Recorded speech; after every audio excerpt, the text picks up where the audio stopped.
But wow, full crowd. Everybody wants to learn about AI. That's awesome. And if you want to sit on the steps too, that's cool. I am not a fire hazard warner, so sit wherever you feel like it. Excellent. So let's get started. Today I am going to talk to you about artificial intelligence and machine learning and ways that you can use them without necessarily understanding the mathematics and statistics behind the actual models. So in order to implement deep learning stuff, you don't necessarily have to understand deep learning at all, and that is extremely powerful. So just as kind of a test, how many of you guys are data scientists?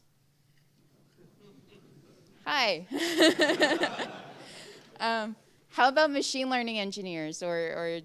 Okay, cool, excellent. So I am in the right place. That's awesome.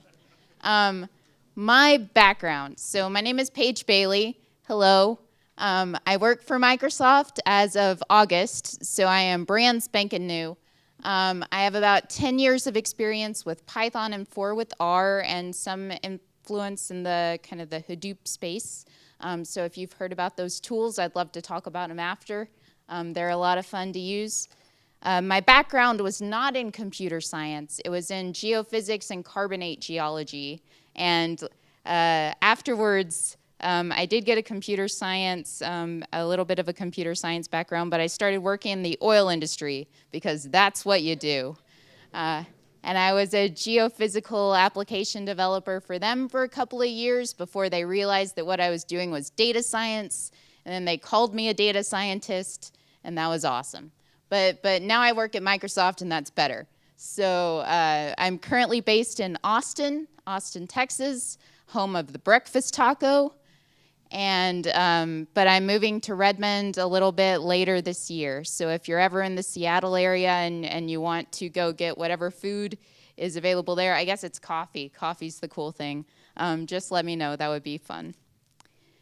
So why is AI important? And it basically, if you read Hacker News at all, or if you have taken a look at MIT Tech Review or HBR or something like that, you'll see that it's starting to get embedded into every possible application for good reason, right? So it seems like every week has another new deep learning framework popping out. So you have Caffe 2, you've got Torch, you've got TensorFlow, you've got CNTK, you've got all of these things. They all have different strengths and weaknesses, and it's really hard to kind of like pin down which is the best one and what infrastructure you need in order to run it, how to find those engineers to actually run it, how to pay for the infrastructure and the really high-end machines to get these situations to run.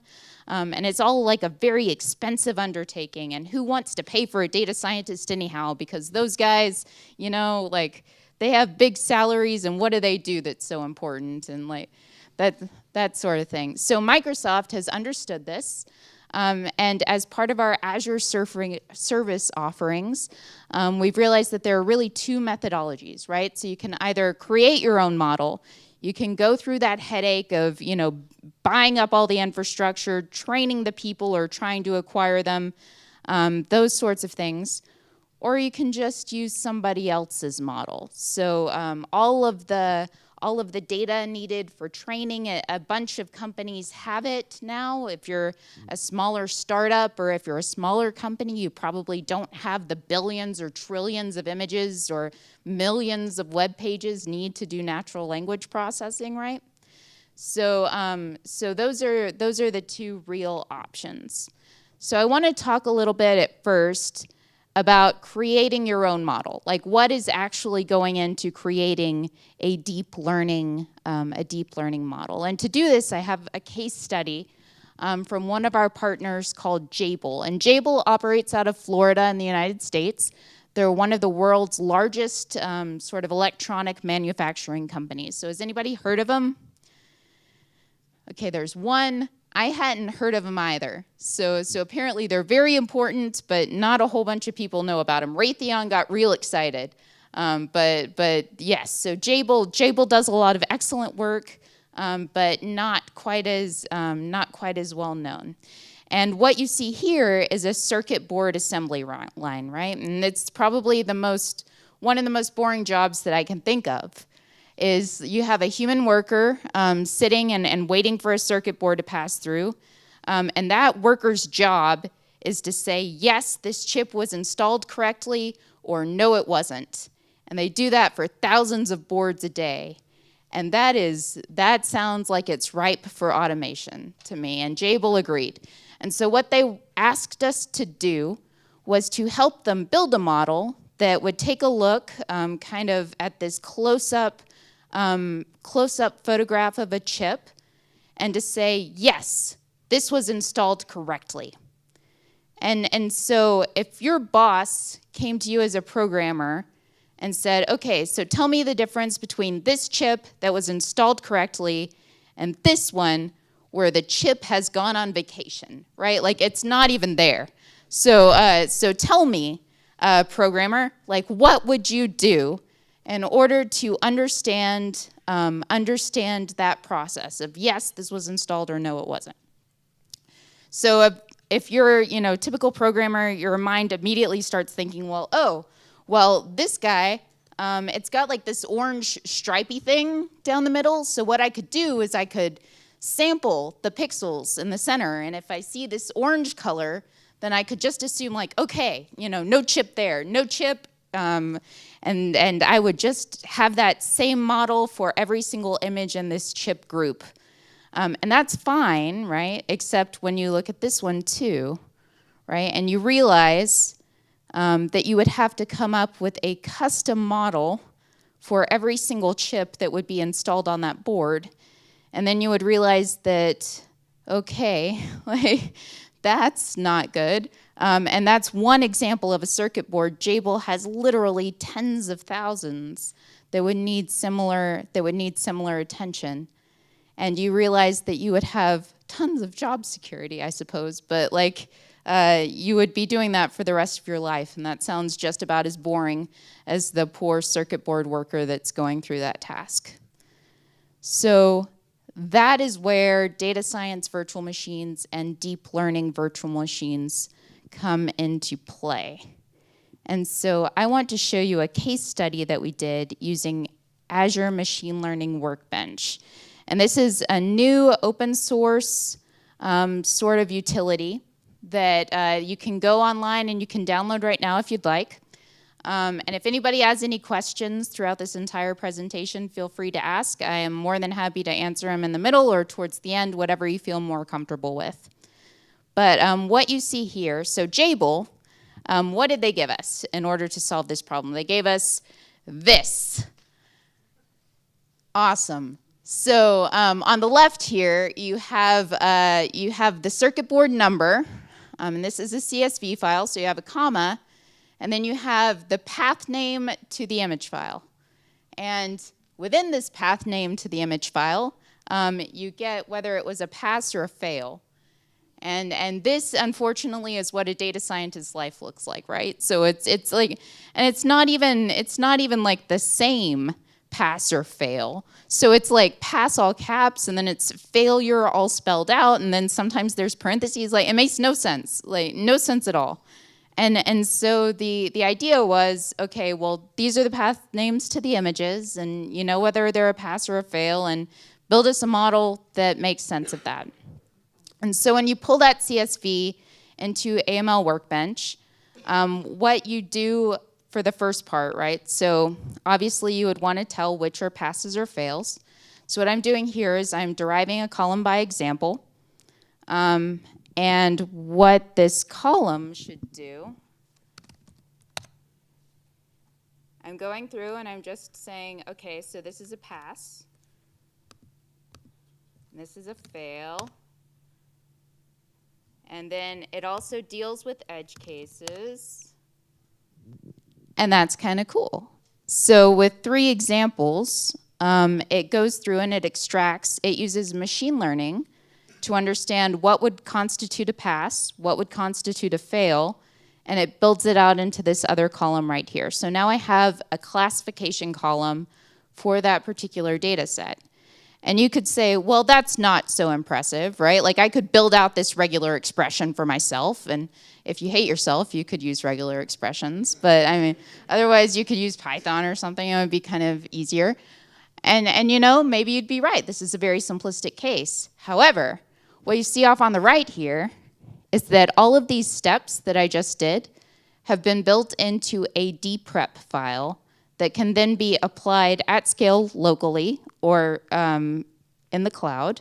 So either one, if you have a Spark cluster operating within your company, or if you are using one on Azure or GCP or AWS or whatever, you could take those same steps and apply them anywhere. So that's kind of nifty. And AML Workbench is rife with all of these data cleansing and data preparation tools. It's machine learning applied to every aspect of the data engineering process. So you can do it on CSV files, you can do it on XML, you can do it on JSON, you can do it on whatever. And it takes those steps that you do it, so you only have to do it once. Okay, so we've got data that's been classified, and it took a little bit to get it to work, and then you build out your model and evaluation. So all of the files that you see over here created this model evaluation. If you need me to zoom in a little bit, it goes like that, and you can see, so we're using Keras, Bokeh, we're using NumPy, all of those different Python libraries. And what we're creating is kind of a deep learning model on a Linux machine in Azure to classify those particular images. So it's a lot of work. It took the data scientists at Microsoft about, well, I don't even want to say how many months, but they built it out. And you can see here kind of the intermediate layers for the deep learning network, the neural network, and each back propagation step. And once we hit a confidence level that we were happy with, right over here, we decided to deploy it. And so you Dockerize it, you deploy it to a server, and then people can just call it whenever they need to. And Jabil got their application, and everybody was very happy. So this was a specialized use case. Your users want something tomorrow, and that doesn't particularly work, right? So if your users want something, and they want something immediately, and you don't have 6 months and 5 data scientists to devote to the task, what can you do? And so, if we go back to our presentation,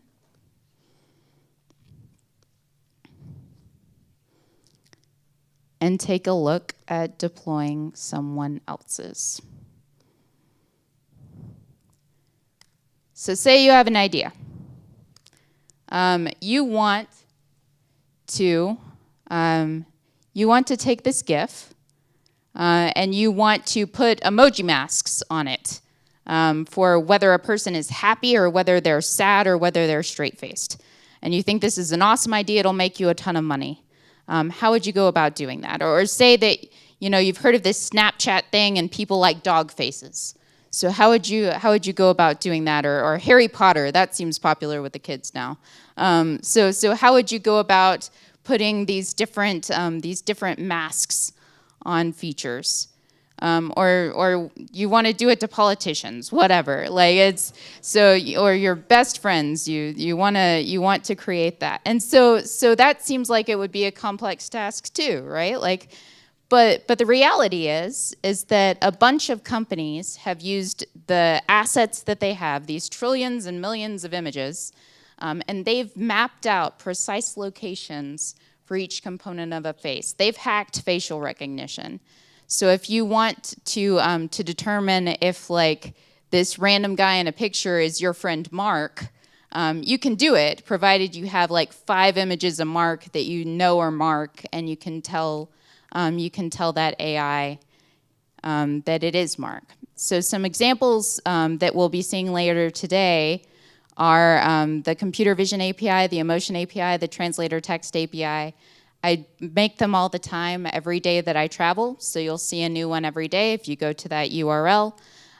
There's also a Lewis bot. So this is something that I'm building for a music festival in Houston, and it takes a natural language processing input and the FAQ page for this music festival's Music Festival's website. And if a person asks a question, the AI can answer it. So it's not even, I think what made this was about 6 lines of code. So you just point it at the FAQ page, which has a bunch of questions and answers. And using natural language processing and the inputs that you have from a user, it's able to determine what their intent is, what they're actually asking, and gives you a response. And so you see here 2 examples of how many lines of code it takes to generate those tasks, right? So on the left is one example, on the right's another. It's just a REST API call. It's nothing. 2 more examples. So that face mask thing that I was telling you about, my friend Suze actually made that. Asim on my team, he made a smile to unlock feature. So if you want to open up your laptop, you have to smile to do it, which is kind of aggravating most days, but you know, it is what it is. So if you wanted to build that yourself, what options do you have? And that is cognitive services. So today, I'm going to tell you about the Vision API to start with. So we have 6 currently offered, but more are being added each day. So computer vision, content moderator, which looks at text on FAQ boards or whatever they're called, forums, determines if they're explicit and then automatically removes it if you want. A custom vision service, a face API, an emotion API, a video indexer, and all of these do very specialized tasks. So let's go into live demo mode and see it actually in action. And if you go on my Twitter, all of these are readily available. They're also in my GitHub, so dynamic web page and then under Azure Workshop.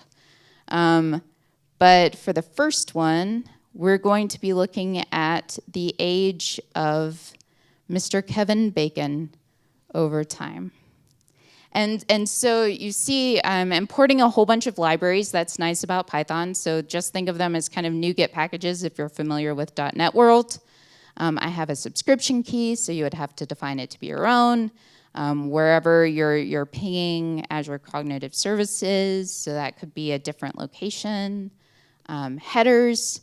And then you have your selection of request parameters. So you can get things like the age of a person estimated, their gender, whether or not they're smiling, their facial hair, so if they have a mustache or sideburns, glasses and the glasses type, emotions, so whether or not they're angry or disgusted or fearful on some confidence level, hair, makeup, accessories, and all sorts of different things. So when you input the request parameters, and I just put in everything, what you get back in the response body for this GIF, and these are the pictures, right? So there's Kevin Bacon in Footloose, Kevin Bacon in Trimmers, Wild Things, and as the years go on. And obviously he has aged very gracefully. But when you execute the API call, you get back a ton of information.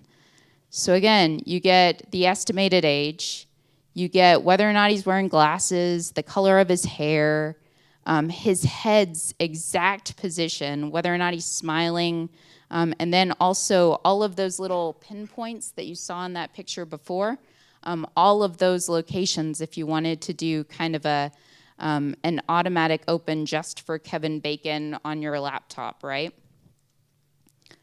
So it's amazing what you get back in that JSON response. And you saw how many lines of code. Again, it's like 10. It's nothing. So that's one example.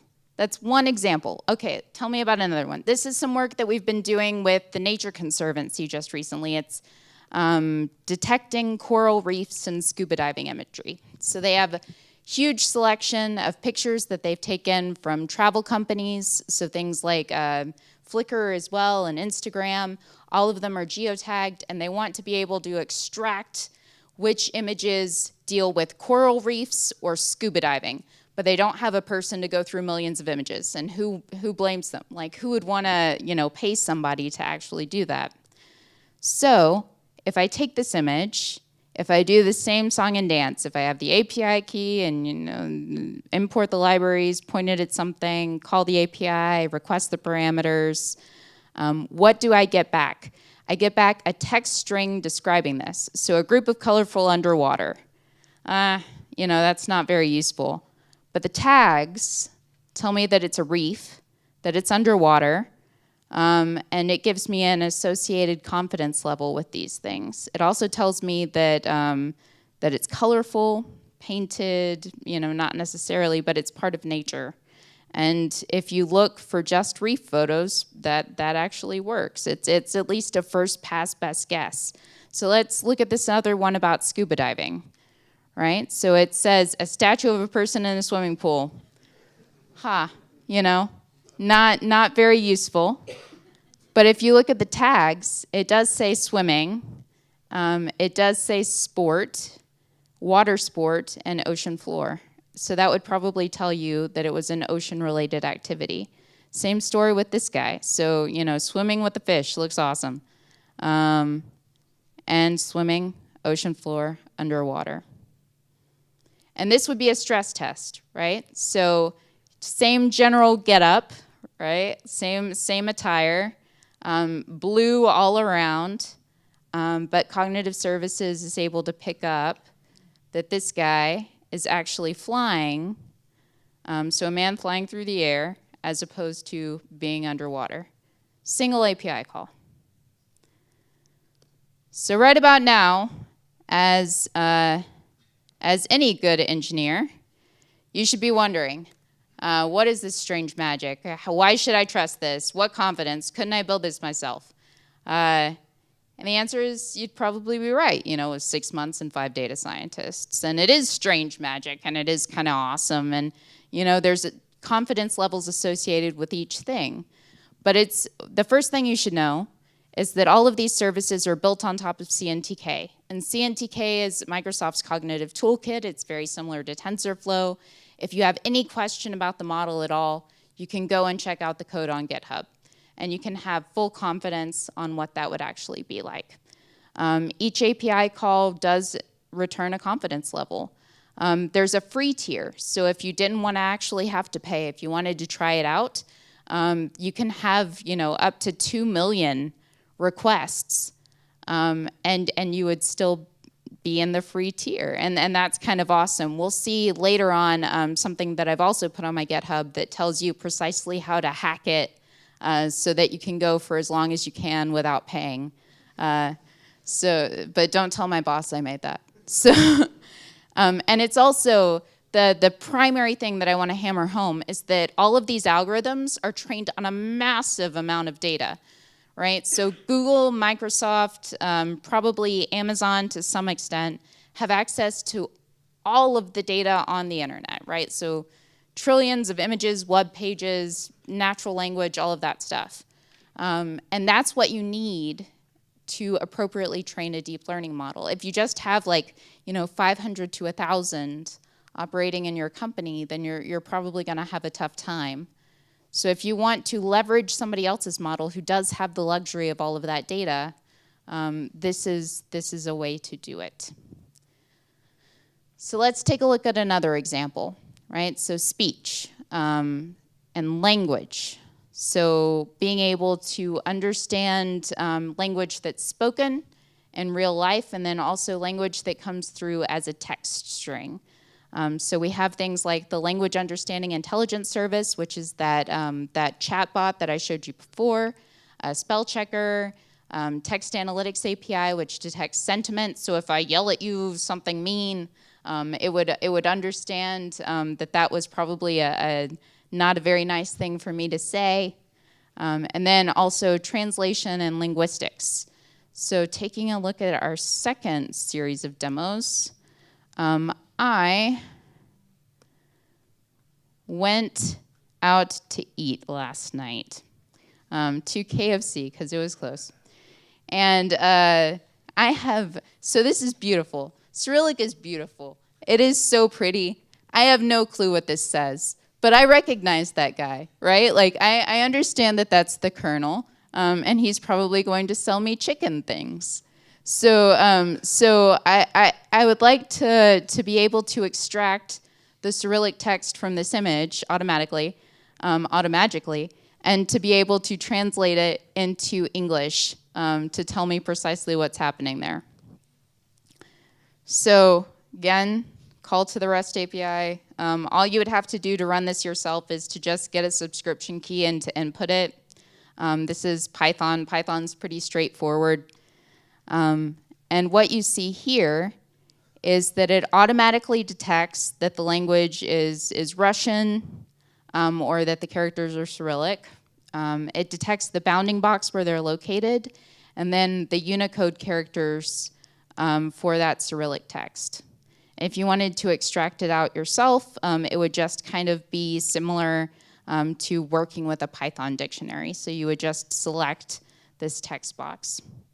And then also, last night, I went to a place for lunch, and they had a variety of things on the menu. So there's the Cyrillic characters right there. So you're inputting the actual characters, and it gives you back the response in English or whatever language you would want, right? So it could be German, it could be Ancient Mayan, it could be Klingon, and I'm being serious about Klingon. Like it's Klingon is an option for a language that you could use to translate. So that's pretty awesome. I think that's fun to play with as well. Like if you want to trick your friends. But yeah, check out those examples. They're currently housed on my GitHub. So some other examples, right? We have knowledge. So this is most useful, I guess, to academics.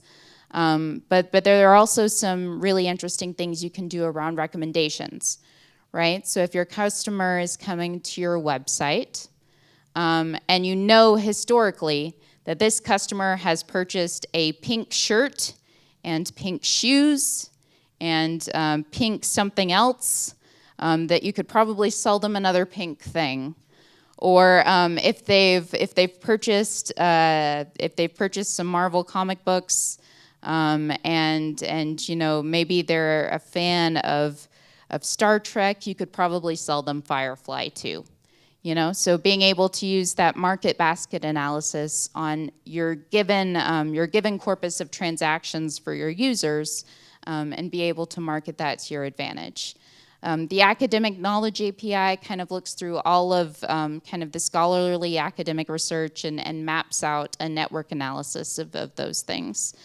And then also the Q&A Maker API automatically kind of distills information from existing text into a Q&A, so things that have been typically asked and typically answered.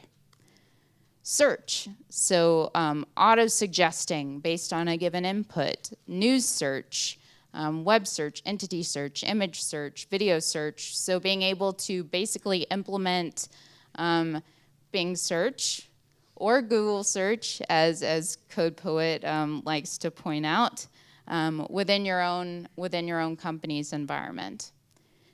And then there are also some other things that I am really excited about that are kind of operating in this beta test mode, mostly around transportation and logistics, and then also some Wikipedia stuff and some gesture-based stuff. So say you have a fleet of trucks that are, you know, a certain number of feet tall and they weigh a bunch, so you can't really put them on the smaller roads and they can't go under like bridges that are too low. This you would give like a lat-long coordinate for where you would like the truck to start and where you would like it to finish, and this project optimizes the route based on those constraints. So it's like Google Maps on steroids, kind of. If you give it your particular conditions, it optimizes the route for you. There's also, you know, like traveling salesman analysis. So, you know, what is the optimal route to go to these given locations based on your fleet? And then the gesture-based stuff. The most interesting project I've actually seen is out of Austin, and it has to do with sign language. Right, so being able to automatically detect what a person is attempting to say via sign language to another human being. And that uses a lot of cognitive services, right? So sign language is a very expressive thing. Like your face and the emotions on your face impact kind of the intensity of what you're signing with your hands. And that would also need to be translated into spoken word stuff. So that's like 3 different cognitive services API calls using a connect. So that's how you would be able to pull it in, or whatever video camera software that you actually have available.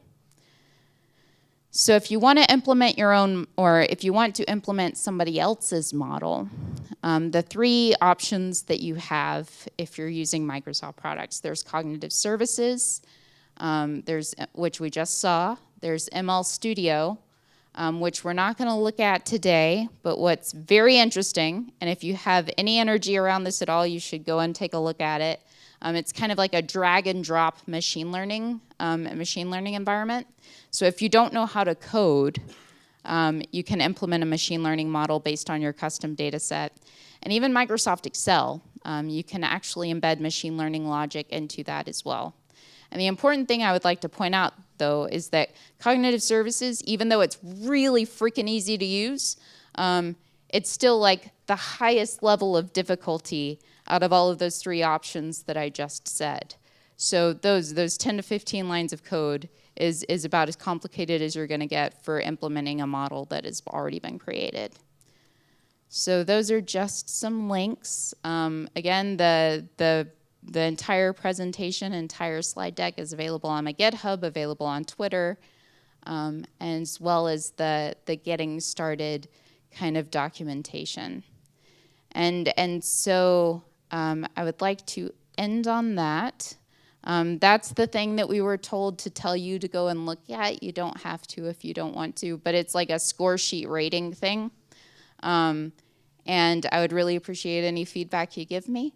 But what I would really appreciate right now too are questions. So if you have any sort of questions, any ideas, feel free to speak them out. Yeah. So if we go back to the place where you showed the tags, Oh, you mean the Jupyter notebook? Yes, so the question was to go back to the place with the pictures and the tags. Is this the right one? Yeah. Excellent. We get a lot of tags. Mm-hmm. Some of them are off a lot. Yeah. Gotcha. So the most dominant ones of those tags are listed here with confidence levels. So these are just kind of the things that it guesses it could be, maybe, and those are the ones that are at the highest. So this picture describes nature, or it's in a natural environment that has the highest confidence level. And the confidence level is from a scale to 0 to 1. So if you're 1, you are like super insanely confident. If it's 0, not so much. So painted, it's not very confident, which is good because it's not painted. Reef, about 40% confident. Orange is definitely involved in that picture. Colorful, yeah. So that's kind of the idea. If you so confidence levels are something that you absolutely have to pay attention to, no matter what. It's like probabilities. So you have to be able. So it's gambling, kind of like if you can have 40% confidence, and that might be better than the 5% confidence that you typically have, but you still have to understand that it's only 40% confident. So, any other questions? Yes, sir. Okay. Would you go to this real project example with the Jable? Yes. Yes. Okay. I expected that at the end of your presentation you will present the solution with somebody else model of the same problem. Do you have Oh, solution? Somebody else's model of the same problem for Jable? So Jabil, they just came to us to build the application for them. Yes, but you said that you spent 6 months or more. I expected with somebody else model will be more efficient. So, To use The same cognitive solution. services for IT. oh, okay. So you, This could be solved via Azure services. oh, by cognitive services. So for this example, it's a highly specialized environment, right? And so that's why they came to a group of data scientists in order to build a custom model. So if we did want to build a cognitive services around this solution, so around so like the circuit board analysis API or something like that, and to deploy it that way, we could. But the reality is that the customer base for that, I'm not sure that we would have enough in order to make that economic. Does that make sense? So we could build a cognitive services around this. Whenever this model is deployed from Azure Machine Learning Workbench, it's deployed as a REST API. So it's the same situation. But it wouldn't necessarily be profitable to market that to a customer base that maybe isn't there. Does that make sense? Yes, but this means that in the solutions like this, we should make all models, not use the ready-made models. That's true. Or you could just hunt on Stack Overflow for this one and that's a great point. And like I said, there are a ton of machine learning models out there, a ton of deep learning models out there as well. And you could pull them into Machine Learning Workbench and deploy them as your own REST API. But then you would also have to realize that eventually your model is going to have drift too. So say your customer adds another circuit board to their service offerings. You don't have a new way to train that. Does that make sense? So if you're using cognitive services, Microsoft is responsible for training it. So, and Microsoft is training it on all of the images that it has access to on the internet, which is huge. And it's doing it on kind of like a daily, if not more than once daily basis. If you build your own deep learning model in-house, you have to build that life cycle. Like how often am I going to refresh it? When should I refresh it? What are the flags that indicate that I should refresh it? And that is a big thing in terms of a legal undertaking too. So I'm sure that you guys are familiar with. So for example, there was recently a big scandal with like a soap dispenser, and when a person put their hand under the soap dispenser, it didn't dispense properly. But when they took like a piece of white paper towel and put it under the soap dispenser, soap came out, and it was because that had been trained with like a very specific set of hands going through, and none of them were that skin tone. So that is not what you want to have displayed on top of newspapers about your product, right? Like you don't want somebody coming back and saying like, well, this company is racist because have not checked those things. If you use something like cognitive services or any of the other sort of similar service offerings from other companies, Microsoft would be responsible if something like that happened. And that's also not something that we like to highlight, and something that my boss would probably get angry if he knew that I said. But it's seriously, if you want kind of the surety of mind to know that like somebody else is taking care of the governance of that solution and thinking about all of these potential problems, all of these potential edge cases for you, that makes a lot of sense. Especially if you don't have like data science or machine learning expertise in-house, because there really is a lot that could go wrong with the model. And it's nice to know that like this fleet of experts in AI research is working on it. Yes. Do you have also for Azure machine learning or something like that? So I have some that I've built out myself that I can share. One of them is like a loan fraud prediction, but it's built in R. So let me pull it up. And so this you could also pull into AML Workbench, but like I said, it's written in R. And it would go through the process of collecting the data, exploring and preparing it, training the model on the data, and you get your decision tree. Decision trees are super nice for auditing purposes because often your customer will say, okay, your machine learning model gave us an answer. I want to know why. And neural nets are bad at that. Like they're very bad at saying like, oh, well, we said spend $2 million because this pixel is blue. But decision trees are much better because it can say like, oh, well, we made this decision to not give this person a loan because their bank account was super low and they also defaulted on 2 loans in the last year. And you could say like, oh, that makes sense. But that's that sort of thing. And then it evaluates the model performance and attempts to improve it. I can share this too. It's not in the same repo on my GitHub.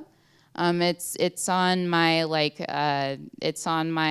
one of my personal websites, but yeah. Yep. Yep. And then also, just before we leave and I let you go off to get more coffee, I wanted to share also that this is a list of everything that we offer for free for artificial intelligence and machine learning. So you'll see things like CNTK, free for always, and MML Spark, which allows you to interact with Apache Spark, and ML Studio, which gives you 2 seats and a bunch of API transactions per month.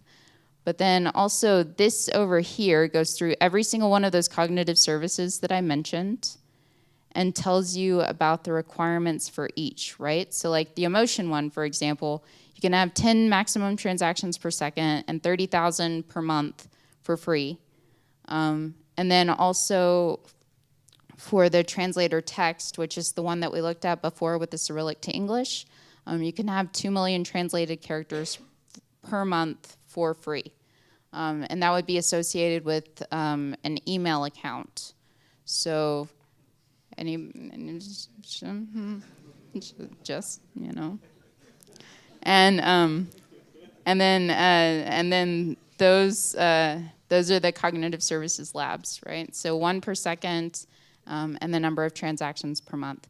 These I'm not even sure that you can get for kind of a dollar value because they're all in preview. And so it's very difficult to support stuff in preview. But yeah, so, and that's the IoT stuff. I hope that you guys hear more about IoT edge stuff later on today because it's really nifty. Like the Jable demo that I showed earlier, the nice thing about packaging it up, a finished model as kind of a Dockerized solution, is that you can apply it to an IoT edge device, right? Like it's no longer reliant on this massive amounts of petabytes of data. You can just take this very small solution, just think of it kind of like an equation, and it can apply to any new image as it goes through.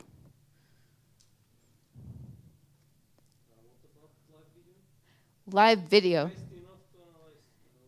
Absolutely. So there is a cognitive service around that. I think it's called the video indexer. So yep, that's the guy. Video indexer. And so obviously it's more expensive, which is why there's probably not a free tier for it. But basically what it does is this guy goes through, and for each video, what it can do is it can tell you who is speaking, what language they're speaking. It closed captions it automatically. It can detect faces and emotion for the faces. It can like give you a text description of the scene. And it can also detect sentiment of each sentence that is spoken. So it's basically like taking 7 or 8 different APIs that I just told you about and applying it to every frame in the streaming video. And the cool thing is too, and it's also like big brothery, but you know, like governments have had this technology for forever. It's just that now you can too. So say you have like a list of your employees and a picture of their face, or a list of attendees at this event and a picture of their faces. You would be able to detect in an image, based on that facial recognition, who that person is. So think about the implications of that, right? It's like you could connect that up to LinkedIn or something else, something else that would tell you information about that person. And if you go to a conference with like some sort of augmented reality solution, as you see a person in the hall, you would be able to say like, oh, that's Andre. Andre's vice president of whatever company. I should go talk to him or whatever. So that's pretty cool. And it's, again, one call to a REST API, 10 to 15 lines of code. So kind of nice. And after you exit this free tier, so you can see that some of them kind of have NA values, but as you exit the free tier, the cost associated still really isn't that massive. So I think it's something to the tune of like 10 to 15 cents per 10,000 transactions or something like that. So like you're not going to be, you know, slammed with a super huge bill. You can also set up kind of alerts and alarms that if, you know, you have a person who's, you know, attempting to call an API 30 times a second, you can shut them down as a user. So, yeah. But yeah. Any other questions? Yeah. Go back to well, you said that Microsoft uses a lot of images. Yes. All of the ones that it has access to. So like for the Bing image search, the news search, all of that, it's accessing all of the web pages at liberty to Bing, all of the images. And the nice thing is too, right? So that example that I showed you before, where it's like tasty steak and Parmesan or Alfredo or something like, yeah, there we go. So white wine, right? So like if I went to Bing and typed in, well, there we go. So white wine.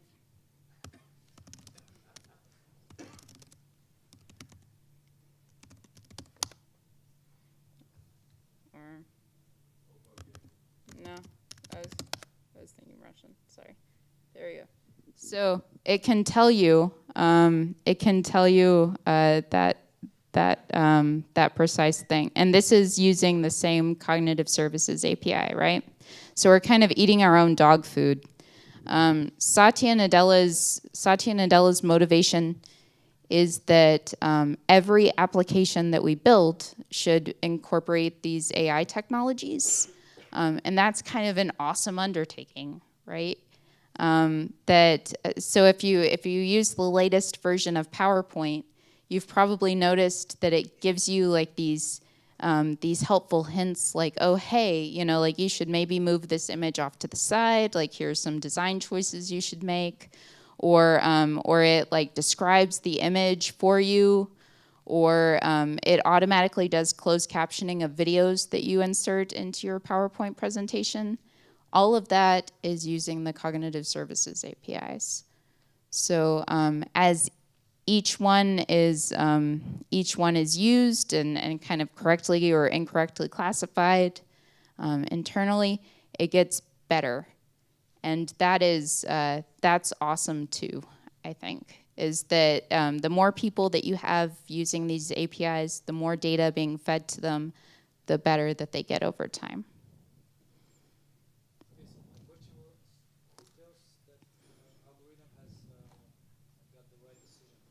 Gotcha. So that's a great question. And it can also be, there's a huge body of academic literature now around adversarial machine learning, which is fun. Like if any of you are interested in cybersecurity, like go and look that stuff up. It's amazing. Like cause like so TensorFlow, there was a paper recently that proved if you introduced like 0.07% noise or something into the image, so it looks exactly the same, but like some of the pixels have changed, it incorrectly classifies it. So it's like if you just went through and you applied some sort of filter to an entire company's, satellite imagery or something, suddenly they would not be able to classify whether that's a missile launch facility or if it's not. And I probably, yeah, so it's really interesting. Like it's very, just sideways tangent. But so the way that these APIs are being fed is that, so this API recognizes Kevin Bacon out of the box. So if I input Kevin Bacon's picture, it says, oh, hey, that's Kevin Bacon. I'm pretty confident that's Kevin Bacon. And that's because it has been trained by a number of user clicks based on web searches. So if a person, types in into Bing image search Kevin Bacon, and it preferentially clicks on one picture and doesn't click on a bunch of others, then you know that that one's Kevin Bacon. If it's, so sort of the web search API, if a person is looking for recipes for, I don't know, chocolate cake or something, and it clicks on the first one or on the third one, those are preferentially returned for the search API. So it's basing all of these APIs on existing user data that's been collected.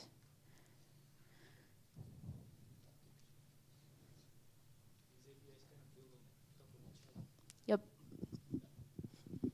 Excellent point and great question.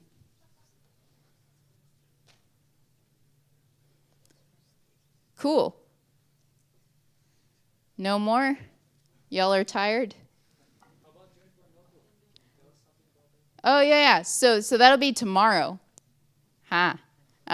Well, but I could tell you about it today too. But basically, Jupyter notebooks are my favorite thing. So this is a statically generated HTML from a Jupyter notebook because the internet's been kind of sad today, at least the internet that I'm on. But what a Jupyter notebook does is that each of these cells you have here are kind of an interactive programming environment. So if I double click on a cell in a Jupyter notebook, I'm able to edit the code. And if I hit Shift Enter, it automatically generates a return. All of this stuff that you see right here is just Markdown. So if you double click, the cell opens up into edit mode, and you can just go through and edit it as you see fit. The cool thing about Jupyter Notebooks is that, say you're in a meeting, and you've generated some graphs or some figures about projected sales next quarter, and your boss has this question about, well, what are your assumptions and what happens if I change it by 25%? You can say, well, sir, I'm glad you asked, and just like jump in and make the change automatically, and all of your existing code to generate those images updates automatically. So that was, I love these things. I used them all the time at my previous job, and I use them even more now. Like they are just amazing.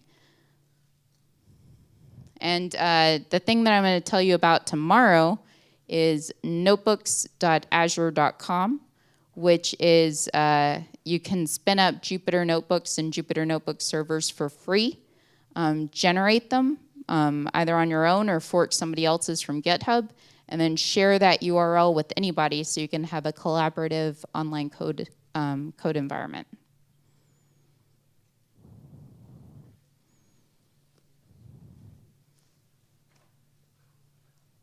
Sweet.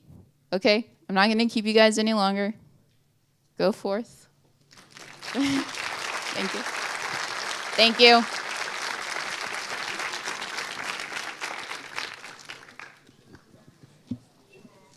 That was fun.